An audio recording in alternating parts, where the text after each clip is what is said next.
નમસ્કાર ખેડૂત મિત્રો, હું રંગપરા રાહુલ મંતવ્ય સીડમાંથી આવું છું। આજે આપણે હળવદ તાલુકાના માલણી ગામે એક પ્રગતિશીલ ખેડૂતની મુલાકાતે આવ્યા હતા, જેમને આપણી મંતવ્ય સીડની જેલક્રોસ વેરાયટીનું વાવેતર કરેલું હતું। વધારે માહિતી આપણે ખેડૂત મિત્ર પાસે મેળવી હતી। રામ રામ, આપણે તમારું નામ? પરેશભાઈ, આપણે આ તમે બિયારણ ક્યાંથી લાવ્યા હતા?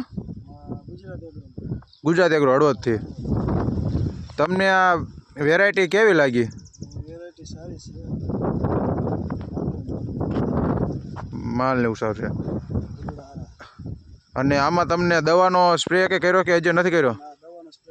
હજી દવાનો સ્પ્રે નથી કર્યો। આમ કેટલો ટાઈમ થયો છે આ વેરાયટીને? 2 મહિનાનું। જોઈ શકો છો ખેડૂત મિત્રો પ્લોટ।